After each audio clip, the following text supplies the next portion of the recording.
Beards are an endlessly fascinating topic. As we saw in the opening segment, they come in all sizes and shapes in all eras of human history. From elaborate beards to something that can only be described as either someone having lost a bet or an elaborate prank. I just find this so amazing, the sheer amount of effort and time and money that people have put into making great works of art, and kind of tells to how we see ourselves and how we have seen ourselves through the ages.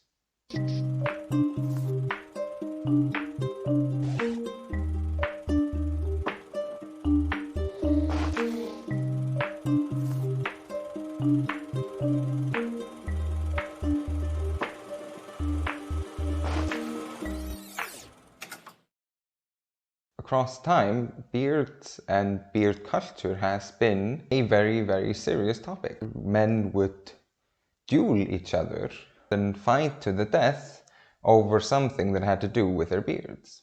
People would distinguish themselves from which schools of philosophy they belonged to by which type of beard that they kept. Great philosophers and artists through the ages have said that they prefer death to cutting their beards, and indeed many religions and cultures of the world forbid the act of beard cutting at all and consider it a blasphemous act. Beards have also often indicated one's status. Kings and high priests were often distinguished by their impressive beards. Pharaohs of Egypt, for example, where they had golden beards as a sign of their royal status as Pharaoh of Egypt. In the ancient Lacedaemonian kingdom of Sparta, long hair, a long, well-maintained beard. It was a sign of a free citizen and therefore a citizen soldier.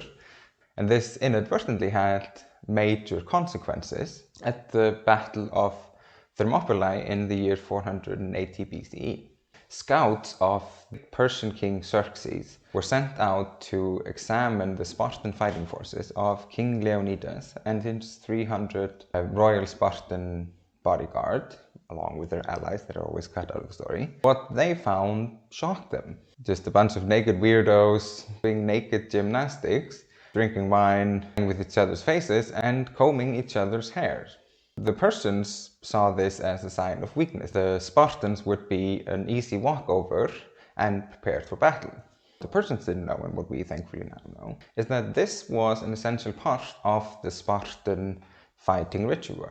And this grooming ritual was something that the Spartans took very seriously. They believed if they were going to die, they were going to look their best.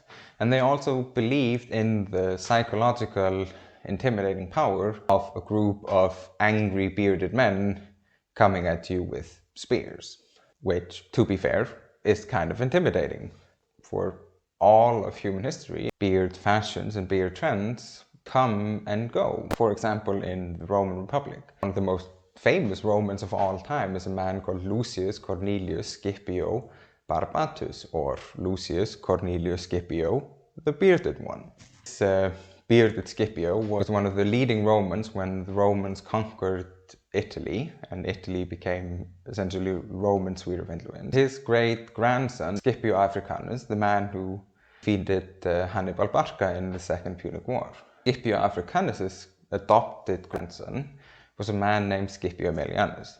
Now, this is a bit of a long walk, but Scipio Aemilianus was the Roman general who burned Carthage at the end of the Third Punic War.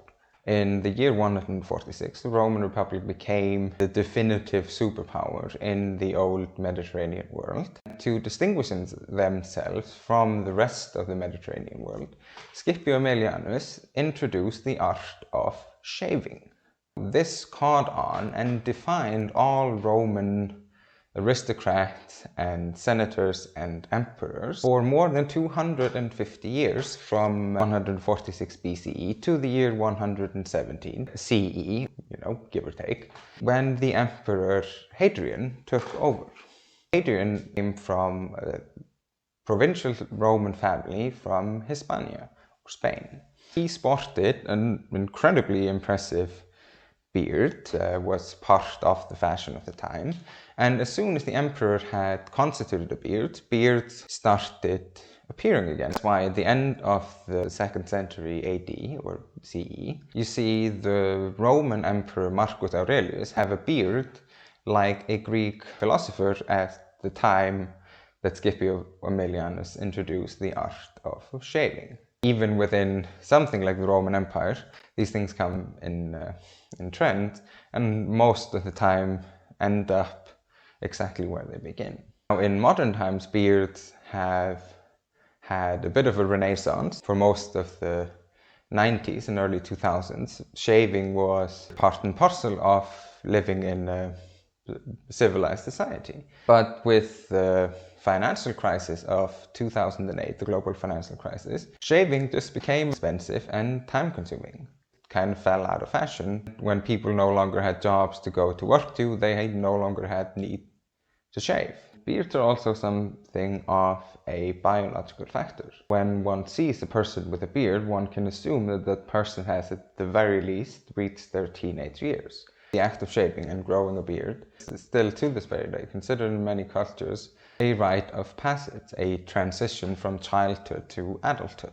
In cultures that had no written legal constitutions of things like voting ages or when you can buy tobacco and alcohol or drive a car, it was an easy sign to distinguish children from adults. If one could grow a beard, one was entitled to vote, or if one could grow a beard, one could no longer avoid military service.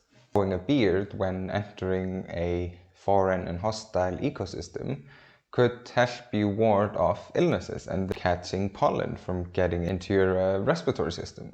That is the reason that beards grow faster in the summer and not the winter.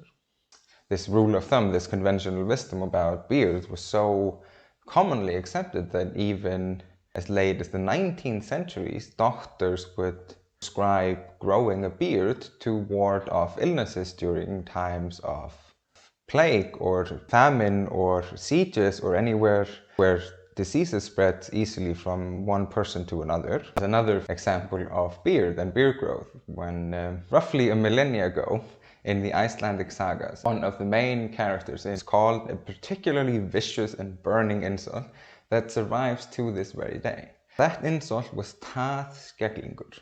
Now, for those who don't speak Icelandic, that roughly translates to dry manure bearded. And this was such a scathing insult that it is still used as an insult to this very day. And funnily enough, in Icelandic, when you talk about something for a really long time, you use the word skeggræða, or you beard talk it out, and one of those fun beard facts of the world. Thank you so much for watching. I hope you liked the video. If you liked the video, please leave a like and a comment and consider subscribing. A lot of work goes into these videos, and with just a few clicks of your fingers, you can help me and help the channel grow a lot. Even if you don't, I'm just happy people are watching. I'm happy people are willing to learn something about this strange world that we all live in. I hope to see you around. If you like what you saw, you can click here for my last video where I go into the history of the calendar and why it is the year that it is. Stick around, more videos are coming up, so take care. And since I got you all this way to the end, be honest with me. Which one of those beards are you growing as of right now?